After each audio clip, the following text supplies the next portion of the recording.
This is Pet Life Radio. Let's talk pets. Welcome to the Human-Animal Connection Show, where we believe we can communicate with all animals. Join us as we explore the 33 principles and healing methods of the human-animal connection. As animal lovers, we know that you share our commitment to making the world a kinder place for all creatures. Together, let's embrace the transformative healing power of the human-animal connection. Hello, everyone. Welcome to the Human Animal Connection podcast. And I've been really looking forward to this show. One of my favorite animal communicators, Paloma Baerschi from Switzerland, is with me today. And we had a date to talk about working with shelter animals from the point of view of communicating. So, Paloma, would you just tell the folks a little bit about yourself as an animal communicator? Sure. Thank you for having me, Jeannie. Yeah. And yes, so I've been an animal communicator since 2001. Wow. And when I started with animal communication, I didn't have a dog, but I was looking for a dog. And then I stopped looking for a dog because I had some points on my list, the dog needs to be small and shouldn't bark, and like ideas that people have, and should get along with rabbits, and because I used to have rabbits, and they were running around free in my apartment when I was there, so I knew the dog needed to be okay with rabbits running around. So I had all these points on the list, and when I was talking to people that had rescue dogs, I was looking in shelters for a dog. I didn't want to go to a breeder because I think there are so many poor souls in need for a home. So give them a chance. But they were telling me, no, such a dog doesn't exist. So then I stopped looking for a dog, and then something very interesting happened. I got an email from a lady that wanted me to talk with her cats. And at the bottom, there was a link which said PBH, and PBH are my initials, like, Paloma Baerschi Herrera. And I clicked on that link because I knew what kind of link is that, and it was actually a link for a Spanish website that said perros buscan hogar, so dogs looking for a home. Wow. And I clicked on urgent, like emergencies. And I go, well, let's have a look what is there. And there was this dog, and it said the name was Anton. And somehow this dog, I looked at the picture, and this dog totally connected with me immediately and said, my name is Tony. And I mean, I perfectly knew, that wasn't coming from me. Right. So, and he said, and I want, and I'm your dog. And I go like, wow, hold on, I'm not looking for a dog. And what are you talking about? Yeah. And he said, well, you said, you put that specification out, into the energy field. Yes. And I am that dog. Wow. Wow. And I go like, okay. I thought, right. So let me talk to the lady. So when I talked to the lady with her cats, and then I told her about the email, about the link, and then she goes, oh yes, that's I can give you the connection to the foster of that dog. So I phoned that foster. And then she told me where she was living, and it was such a coincidence. And, there are no coincidences, know that. So she told me where she was living, and that was actually on the route that my mom and I were going to drive, because we were driving through Spain on holidays. Oh. And it was just, on there. And I go like, well, I will be passing that place. Yeah. Maybe I can stop and get to know the dog and see, Yeah. So we did that. And it was so funny because she had other foster dogs. We arrived there. All the foster dogs were so happy, were so nice. All but Tony. Tony didn't come near, and he growled at me. And I'm like, oh, great. Oh. So, but then obviously, I said, well, I had been communicating with him back and forth. Yeah. So I knew that he was the dog I was going to take with me. And he knew it as well. But he was a very anxious dog. Yeah. And we stayed there for 3 days. Wow. So that he could get used to me. So, I started to feed him. I started to go out for walks with him, but we were staying in the house. He was staying in our room through the night, so that he was getting used to us. Yeah. So we stayed there for 3 days, and then we left with Tony. But before we left, this foster lady tells me, you live in Switzerland. Could you maybe look if you can find some homes for these 2 other dogs that I have? Yes. And I mean, back then, I'm talking here for 20 years ago, All right. Back then, there wasn't any social media or anything like that. Right. So I tell her, well, the only thing I can do is I can put them up on my website, put a picture there, maybe somebody will see them and, maybe we can find a home for them. So she said, yeah, that's good enough for me. And then I thought, well, why not make an experiment? And then I talked to the 2 dogs and said, look, I'm from Switzerland. I sent them the energy of the country. Every country feels different. Sure. It's like in the US, every state feels different. Yeah. When you change the state, it's just another feeling.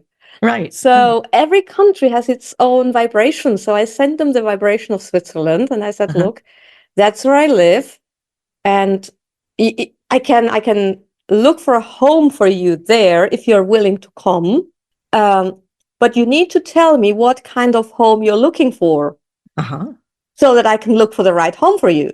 Right. So I talked to them, and and they told me what they wanted. Wow. What did they say? So one said she wanted to live near a place where she could go swimming. Oh. And then she said she didn't want any children. So she wanted a single person. Right. She wanted to have one person. And then the other one wanted a garden and a swimming pool. Okay. I thought, oh, okay, all right. And that one was okay with elderly people. So I actually, wrote that down, and I actually wrote it in the description of the picture, the things that I set up. And you said they told you that, right, in the description? Well, in the description, I didn't say that. Well, I can't remember if I said they told me that. But yeah, anyway, I put that up in the description.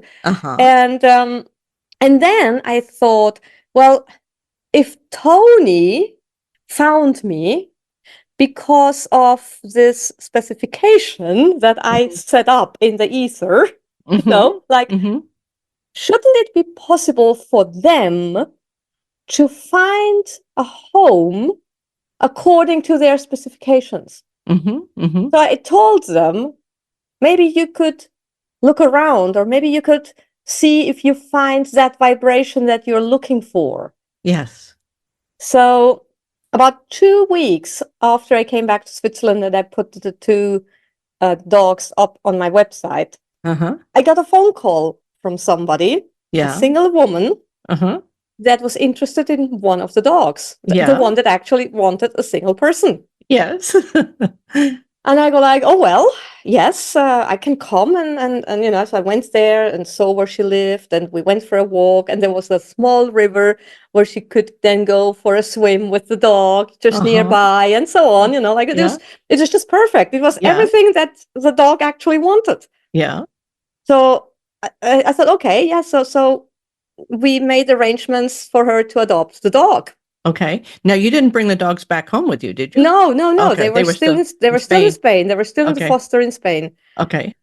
So then I phoned the lady and I told her, obviously. And then this other dog, the one that still hadn't family, contacted me and said, I want that too. I want to find a family too. So I said, well, why don't you do the same thing that this other dog has done? Well, why don't you connect with her, let her explain to you what she has done, and you do the same thing? And back then, I had no idea whether this was going to work, really, Yeah. And then about 2 weeks later, I get a phone call from a woman saying, I'm interested in the dog you have there. And my husband and I live in a house with a swimming pool. Wow. Yeah. And I go like, okay, let me come and have a look at your house. Let me talk to you, because I wanted to make sure this was a good place and so on and so forth. So they ended up adopting that dog. And they went to Spain to get the dog?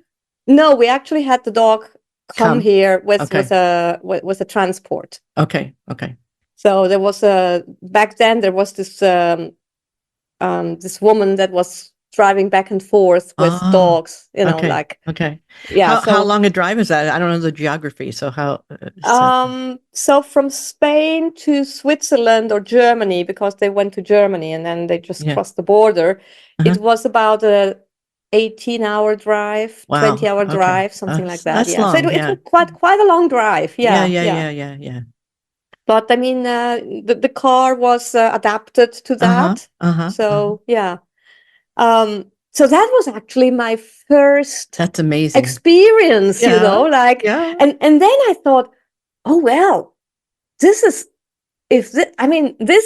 worked with Tony and me. This worked with these two other dogs. Yes. Maybe it works also with other dogs. Yes. I can ask the shelter. I can ask shelter animals or animals that are in kill shelters. I started actually contacting animals because back then, as I said, there was no social media, but there were people sending emails back and forth. Right. With pictures of animals, like this animal need a home, or they're in a kill shelter, they're going to be euthanized in a week or whatever. So there were lots of emails.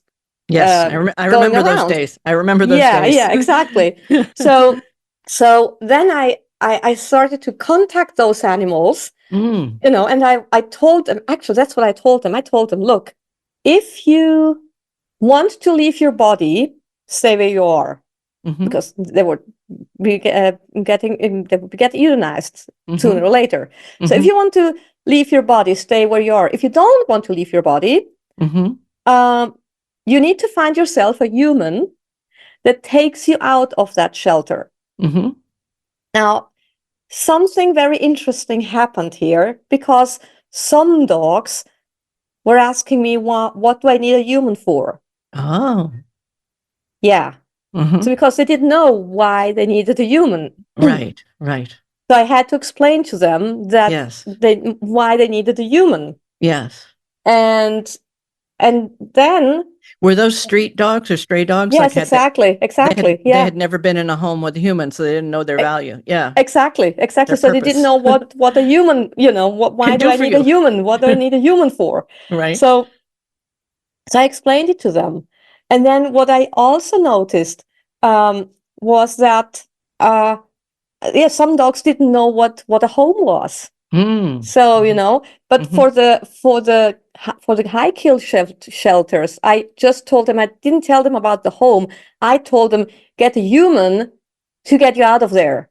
Yes. And then then we could talk about something else. But the most important thing is get a human to get you out of there. And then I thought, well, how do I explain to them what type of human that needs to be? Because a human is also an employee of a high kill shelter. Right. But that's not the vibration they're looking for. Right.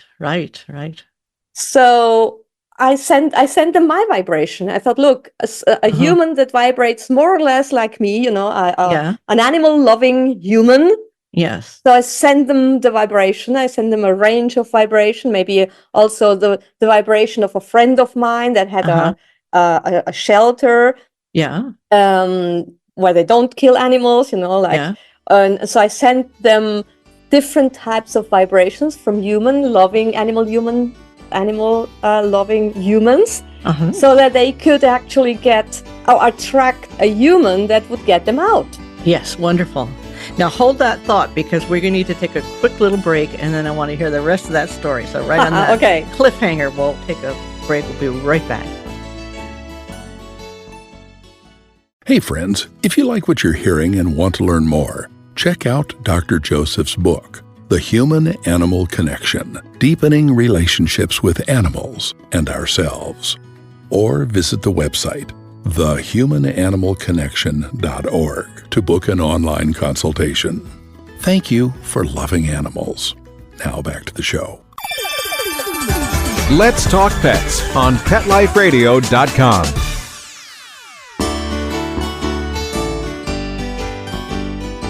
Welcome back to the Human Animal Connection podcast, and we're speaking with Paloma Baerschi. She is an animal communicator since 2001. She lives in Switzerland, and she's telling us a remarkable story about communicating with shelter dogs about how to find their human. Okay, keep going. This is exciting. Yeah, so something that happened to me was, as you just said, I live in Switzerland, but I used to go to Spain to spend some holidays there. And then I also taught some courses. So like sort of, I financed my holidays teaching courses. Yes. So I was in this house teaching a course, and here comes this woman with Mastin, you know, like it's a huge dog. Oh, Mastiff? Yeah, Mastiff. Yeah, exactly. Yeah, I think you say Mastiff in Mastiff, English. Yeah.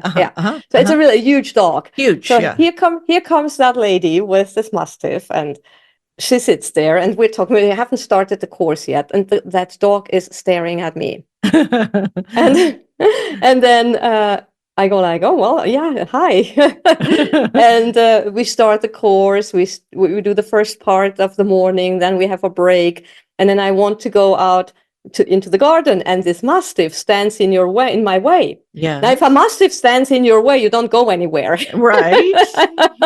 And then I say, well, okay. So apparently she wants to tell me something. Yes. And she was staring at me before. Now she stands in my way. And so she looks at me, and I go like, okay, tell me. What is it? Yeah. And then she goes like, it's me, Fortuna. Fortuna. And I go like, huh? And then I ask the woman, hold on a second, how long have you had this dog? And she said, well, about 2 months. And I go like, okay, let me guess. She is from a high-kill shelter. Yes. She goes like, yes. And I say, do you by any chance know whether her picture has been sent around? And then she goes like, yeah, probably, yes. And I go like, I think I have something to do with her being with you. Oh. And she goes like, what? And then I told her what I usually do. You know, I contact all those dogs that come on through email to me. And then I tell them what they need to do. And then she goes like, oh, I was wondering why on earth I was driving 60 miles to a high-kill shelter, having other shelters more near me. Oh, wow. Yeah. I just knew I had to go to that high-kill shelter, and I was drawn to that cage. Wow. Wow. That's amazing. That's amazing. Now, so tell me a little bit about the process of talking to the dogs and telling them how to communicate to humans. What's that like? Do they respond immediately? Do they understand how to communicate? Do they need education? What did you notice? Like you describe it as if it was so easy and simple for them to understand this concept of putting out their intention, being clear what they wanted. What was it like?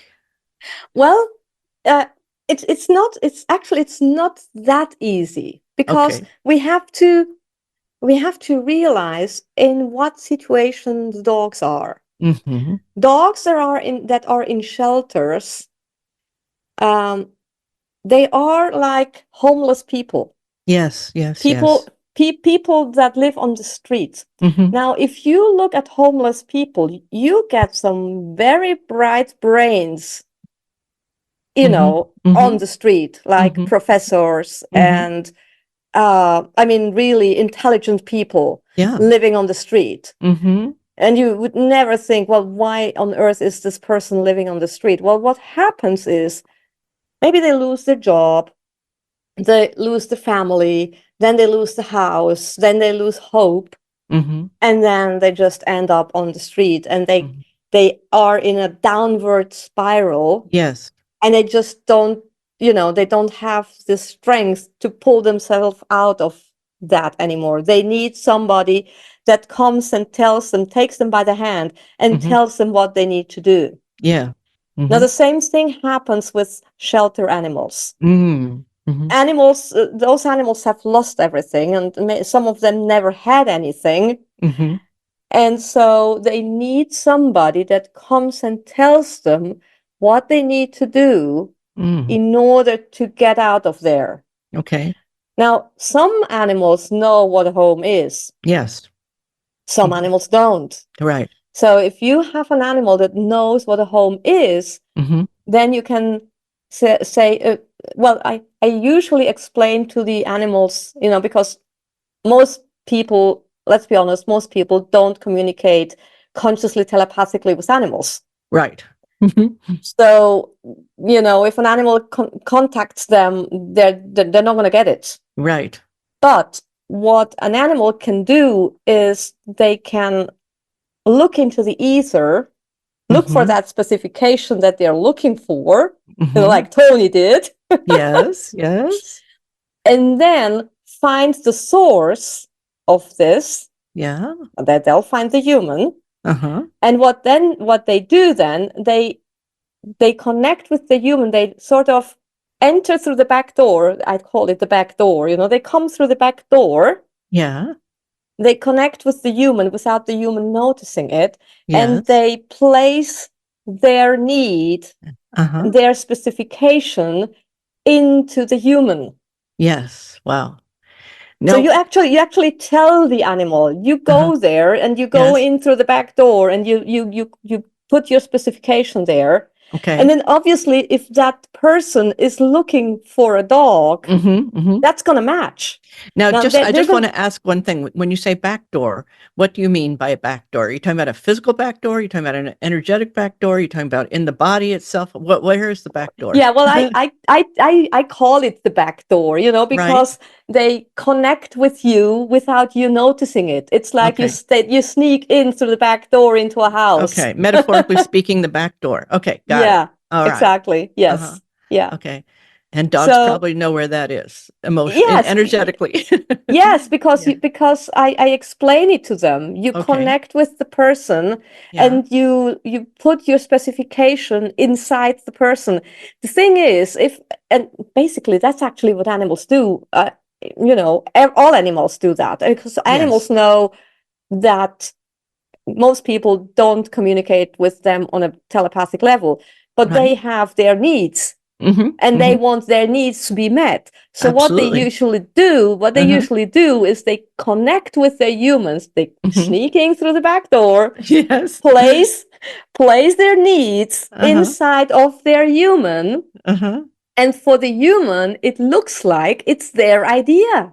Right. Perfect. That's just so elegant and smart and bypasses resistance. And yeah, I know, because I had the same thing. I had just moved to Tucson from Hawaii, and I was staying with friends in a house, and they had one rule: no animals. And I was volunteering at the shelter. I knew I needed to be at this particular shelter, and I'd been volunteering there. And one day, this little dog was being dragged by this rescue worker with this huge cone, and she was just looked terrified. And she saw me standing. I was standing right outside the door of the shelter. He was hauling her in, and she leapt right into my chest, knowing that I would catch her. So I had to go get an apartment so I could have this. Yes. So yeah, that was Sophia's. So that's yeah. So I think a lot of people have had, not everybody, but a lot of people have had that experience that there was a knowingness that the animal recognized them. I see that when I'm at the shelter. I see some dogs will absolutely, like, they walk up to that person and they know the minute, then even before petting or talking, or they just know. And other dogs are like, they're not connecting. And of course, there's Exactly. nothing we can do as volunteers, it's not our job to intervene in any way in that way, unless it's an unsafe situation. But it's amazing when dogs have that knowingness. Here, I'm going to show you.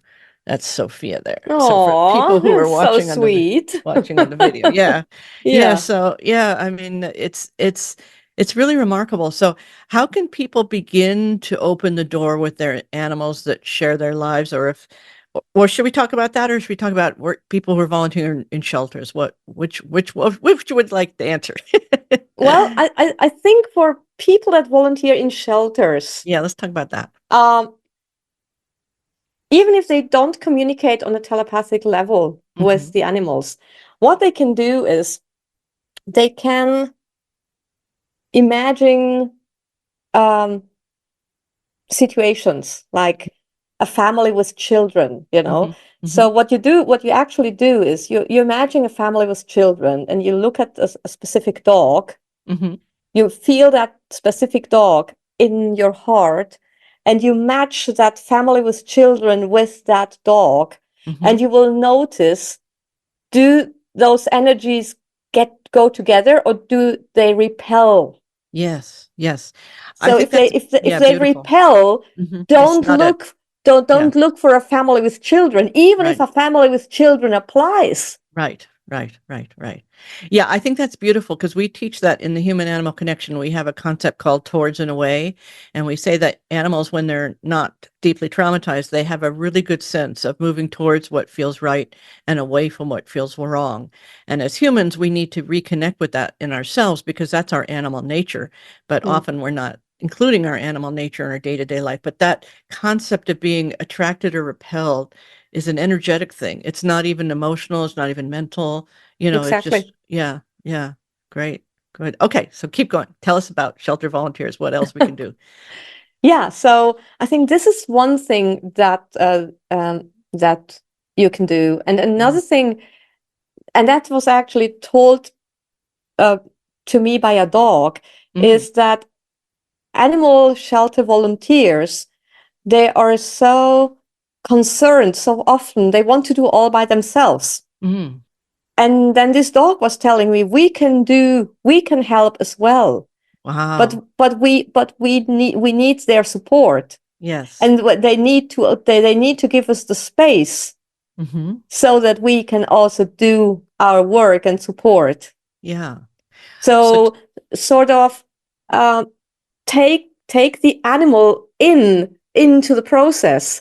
yeah, It's not like that you need to do everything for the animal, but you can right. do it with the animal. It's a partnership. Right. Right. Yes. It's not, we're going to save them. We're going to, kind of walk with them on that path, so that they can open up. Now, what about, like, when sometimes they're in the shelters, I see dogs who like have lost hope completely. We call them pancake dogs because they're flattened out to the ground. They don't want treats. They don't see humans as having anything useful to offer. They're not, they don't want treats. They're just, non-responsive. How do you help those dogs? There's a very good question you can ask them. Mm, What needs to happen for you to come into high spirits again? okay. So what needs to happen? Hmm. That's a very powerful question. What What needs to needs to happen? happen? What needs to happen? Yeah, that's exactly what I do. I invite their soul back in, to help and see if they can reconnect with their soul. It's almost like lighting their pilot light again. Do you know what I mean? Where you give them that sense of connection to Yeah. something bigger than the circumstances that they're in, that little kennel, Yeah, yeah. Yeah. Yeah, this is such a powerful question. I just noticed it this morning. I had a communication with a dog Mm-hmm. and her human, Mm-hmm. and this dog eats poop. Yes. Mm-hmm. And I mean, a lot of people say, well, it's because the dog is deficiency in something. Mm-hmm. You know, like the dog needs something that isn't the poop. That's why it eats the poop. Mm-hmm. So she wanted to know, you know, she has been working on that for quite a long time. And she wanted to know, well, maybe I could find out something. And I opted for this question. I said, what needs to happen in order for you to stop eating poop? And the answer I got was amazing. What was the answer? The answer was she needs to work on her self-worth. Wow. Because she eats the poop in order to get this other dogs away. You know, like, and that was amazing. That's amazing. Yeah. And then she said, that woman tells me, oh, that explains her reaction when she meets other dogs. Okay. And I go like, what's her reaction when she meets other dogs? And she goes, oh, she runs up to them very happy. And the moment they start sniffing on her, she turns around and has her tail between her legs. Yes. And I say, well, see, so you really need to work on the self-worth of the dog. Yeah. But I mean, you would have never, ever, I would have never, ever guessed that eating poop had to do with self-worth. Yeah, it's really interesting. It's so interesting. Well, so that's really a very powerful question. Yeah, let's repeat the question again so people can repeat the question. What needs to happen in order for this and this to happen? Okay, what needs to happen? What needs to happen in order for you to stop eating poop? What needs to happen in order for you to feel in high spirits again? What needs to happen in order for you to stay on this planet? Yes, fantastic.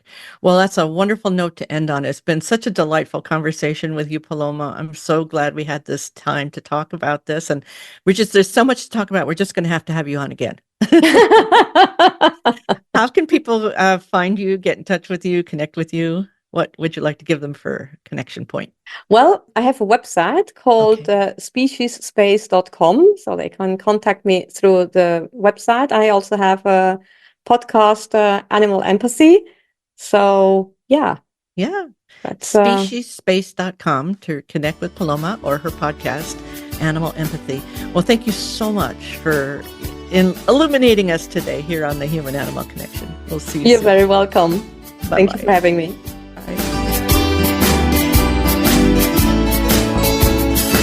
Thank you for tuning in to the Human Animal Connection Show. Please visit our website, thehumananimalconnection.org. There you can sign up for our free email newsletter, book a consultation, or check out our blogs and resources.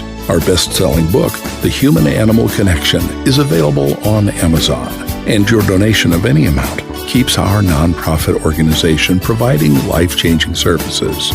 You can reach Michael Overly, author of Let Your Dog Lead, Musings on How to Create an Exceptional Life, on his website at dogsandmen.com, or email michael@dogsandmen.com. Let's Talk Pets, every week on demand, only on PetLifeRadio.com.